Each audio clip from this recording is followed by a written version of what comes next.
Everyday superpower. We talk body language, relationships, game, and everything in between. I got a good one for you here. Let me disappear into the background.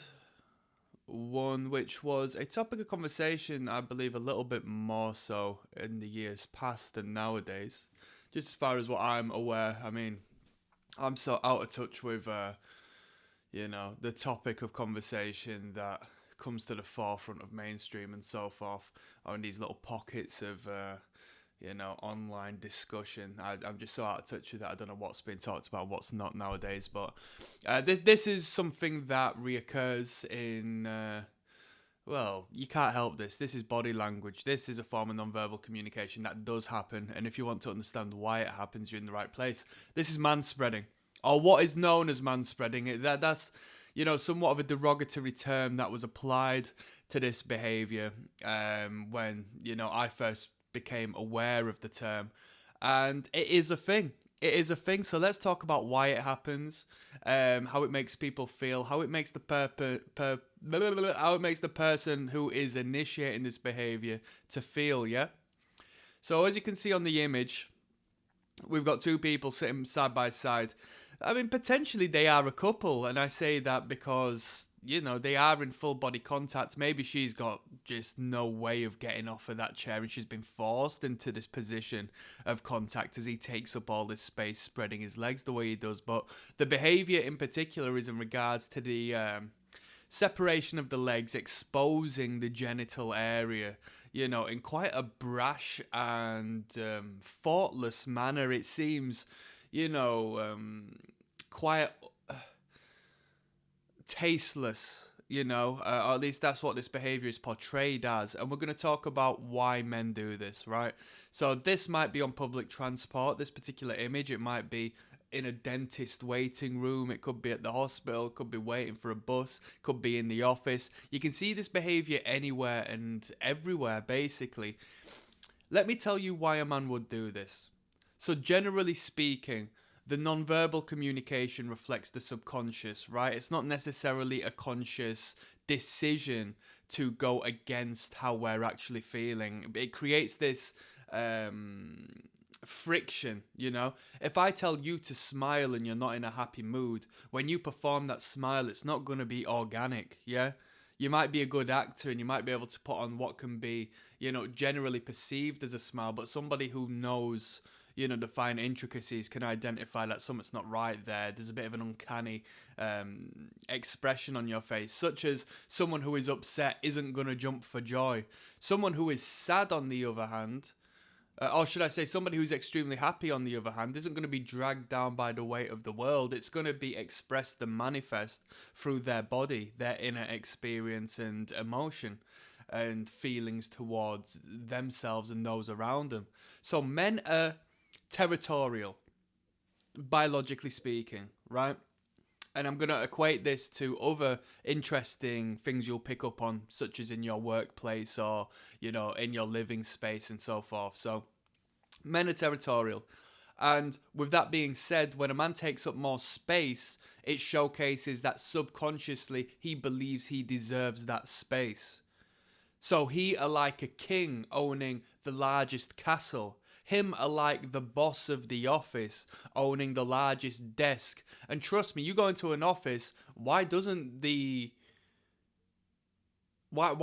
boss not concentrate and declutter and minimize what they have and just have a small little desk? Why do they always have to have the big desk, right?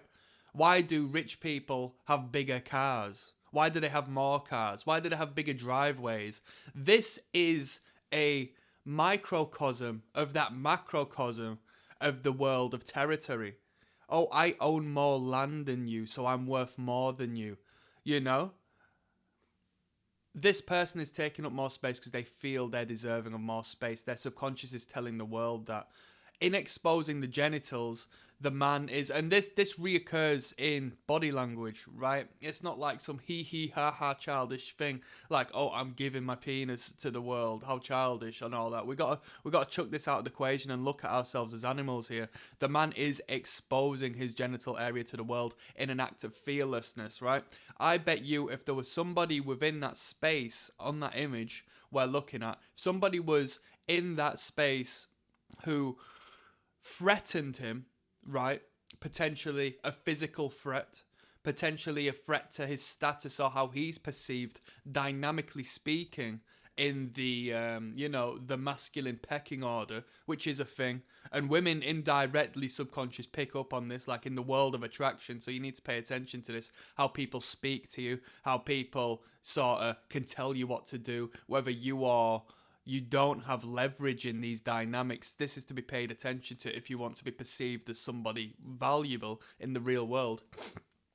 This man will probably close his legs and, in an act of flight, because we talk about the freeze, flight, and fight situation and so forth in the face of a threat, his manifestation of the flight response will be to minimize the size of his body so he's not seen, right? It also interlinks with the freezing. He won't be as expressive, he won't move as often because movement attracts attention. So at this moment in time, his legs are open, he's taking up space, he feels he deserves it. For it could be egocentric purposes. You'll see men who don't portray themselves as men of value, right? They just generally have this pompous attitude and belief, which, I don't care what job you work, don't care how much you got in your bank, right? It doesn't mean you're worth more space than me. Like, that's my personal perspective. But in the world we live in, these people might believe they are worth more due to these things, feel they can take up more space, even though it's not the case. And you'll find people who are, maybe a little messier, haven't looked after themselves. It might be a homeless man, with all due respect, right? So the counter opposite of someone who has it all. It might be a homeless man who still enacts this behavior because at that moment in time, he doesn't care. He believes he's worth that space, and he's not going to take no for an answer in regards to that, right?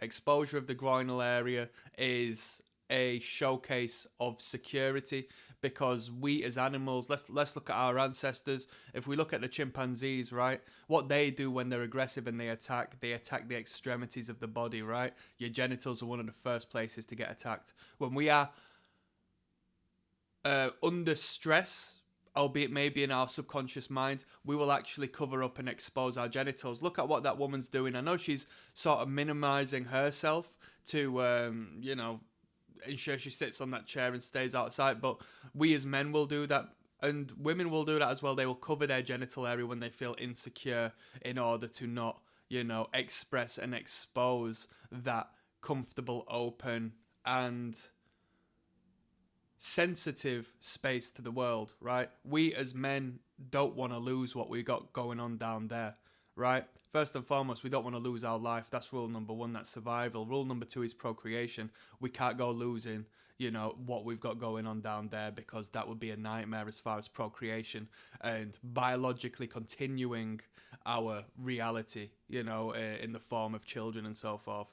It would just be an absolute nightmare, right? We don't want that, biologically speaking. So, and that's hardwired within us. So him exposing his genital area is a showcase of, I don't care. I'm not threatened. I'm the man. Look at the fact I'm the man. My dick is here. Clearly I'm the man. My legs are taking up more space than yours. I'm worthy of more space. Such as, let's say you're sharing a desk, yeah, in the office. And you get this all the time. You're sharing a desk in the office. That person next to you just doesn't even care, starts putting their stuff on your side of the desk. Inconsiderate. They subconsciously think they're worthy of that space until you say, no, this is my side. And you might perceive that as petty, but that's not petty. That's real life. Like, this is how we are engaging. It's a degree of territorial takeover. It's like war in its own way. As petty as it sounds, they're placing their stuff over in your space, colonizing your space, right? It's all in your right to say no, because there's a deeper level with all of these behaviors and how people act. When people push you slight by slight, there's a thing called boiling the frog, right? You put a frog in a boiling hot pan. If you ramp the pressure up tenfold, it's going to jump out. It's going to get too hot. But if you do it bit by bit, the frog doesn't know it and then dies, right? So if you let people just poke you with this spoon over and over and over. It might be a bit blunt at first, but eventually they'll end up killing you with that flipping blunt spoon, right? So don't allow people to take the piss out of you. Understand this is territorial. Understand that this territorial behavior manifests through every behavior, all the way through life, with possessions, with the scale of things, with size and the obsession of such. You know, even down to the phallic thing. Men express themselves by large phallic objects, right? All the way to, you look at London City, you look at Dubai and all of these big places with all these high skyline apartments. They're all shaped like cocks, man.